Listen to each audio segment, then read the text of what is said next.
sebuah kisah yang terjadi di utara England. Tajuknya ialah Baju Gembira.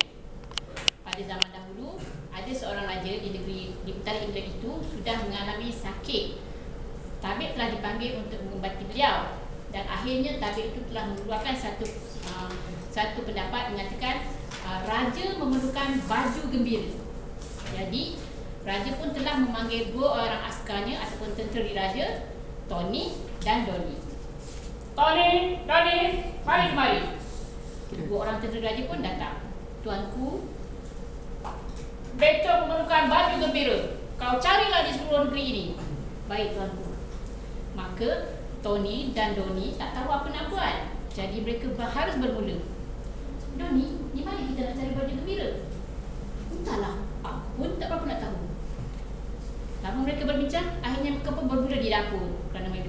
Kerana mereka fikir di dapur ada seorang tukang masak. Bila mereka selalu masak, makan dan berada dalam situasi yang banyak makanan, mereka akan merasa gembira. Jadi Tony dan Donny pergi berjumpa dengan tukang masak. Tuan tukang masak, bolehkah kami bertanya, adakah tuan orang yang gembira? Tukang masak pun menjawab, kau tak lihatkah muka aku hari ini? Aku walaupun dikelilingi oleh masakan, tapi hati aku berasa sungguh gembira, sungguh duka cita. Sebab kalau masakan yang aku buat ni tidak menempati kehendak raja, aku akan dipancung. Oh, gitukah tuan? Kami ingat tuan adalah orang yang gembira. Oh, tidak sekali-kali. Adakah kau fikir aku akan bergembira dengan situasi ini? Kau carilah orang lain. Tony dan Donny pun pergilah keluar daripada kawasan istana. Kemana agaknya mereka pergi? Mereka pun berjalan-jalan di luar sedikit daripada istana dan mereka bertemu dengan seorang perempuan jelita. Perempuan jelita itu memang dikenali dengan keditaannya. Dia telah berkahwin dengan seorang hartawan. Tapi pada pagi itu, Tony dan Donny melihat perempuan cantik itu sedang termenung di pintu jendela. Mereka pun menghampiri perempuan cantik itu. Puan, bolehkah kami tanya, adakah puan orang yang gembira? Perempuan itu pun menjawab, kau lihatlah wajahku. Walaupun aku cantik, tapi hatiku tidak gembira. Kenapa puan rasa begitu? Aku memberikan kecantikanku untuk mengikat suamiku yang kaya. Memang aku mendapat harta, tapi sekarang aku makin tua dan suamiku mencari orang lain yang lebih muda. Adakah puan tidak gembira? Kau fikir aku akan gembira bila suamiku jatuh cinta dengan perempuan cantik yang muda? Oh, maafkan kami puan, kami pergi dahulu ya. Tony dan Donny meneruskan pengembaraan mereka.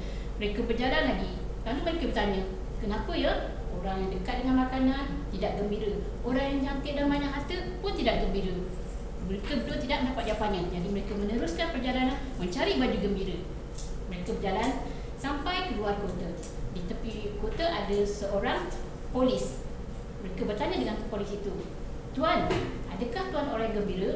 Setiap kali tuan dapat menangkap orang jahat, mesti tuan akan diberi ujian oleh raja.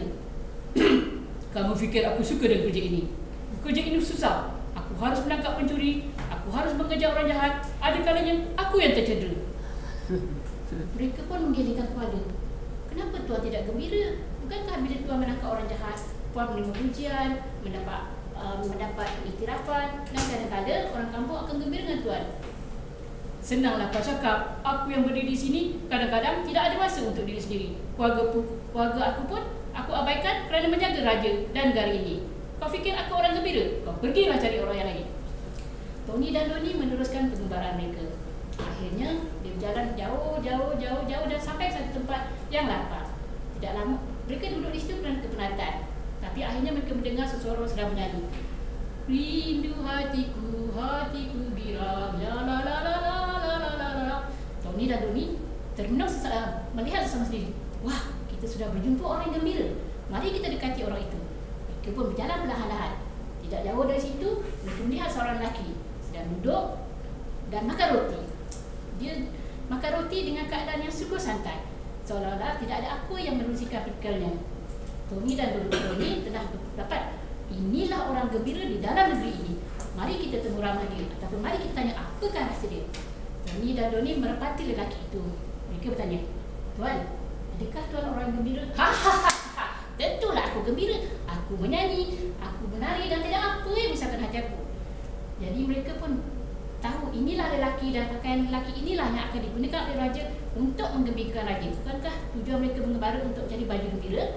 Jadi mereka terus bertanya pada lelaki ini, "Tuan, bolehkah kami membeli pakaian tuan?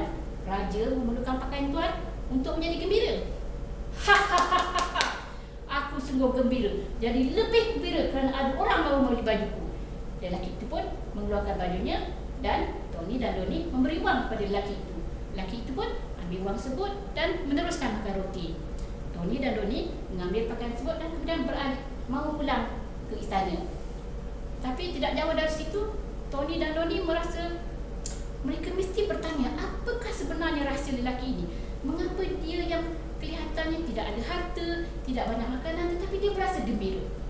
Mereka patah balik dan menemui lelaki tadi. "Tuan, bolehkah kami tanya, apakah sebenarnya tips untuk kegembiraan yang tuan lakukan sekarang?" "Aku tak ada apa-apa. Aku ada makanan, aku makan dengan gembira. Aku ada baju, aku pakai apa yang aku ada. Dan yang penting, aku tak payah fikir apa-apa pasal dunia ni. Itu pasal aku gembira." Tony dan Donnie merasa sungguh heran. Bagaimana lelaki yang ini boleh berasa gembira sedangkan dia tidak memiliki kekayaan dan makanan yang banyak. Dia bertanya lagi, "Tuan, tolong beritahu pada kami, apakah rasanya baju gembira tuan ini?" Lelaki terjawab, "Kau nak tahu rahsiaku? Kau nak tahu rahsiaku? Mari sini aku cakap. Sebenarnya, aku orang gila." Sekian pengajaran daripada cerita yang saya sampaikan tadi ialah makanan yang banyak, harta yang banyak, pakaian yang cantik bukan penentu kebahagiaan. Tapi yang penting ialah kita mesti bergembira dengan apa yang kita ada dan kita menerima pelajaran walaupun daripada orang yang dianggap gila. Sekian, terima kasih.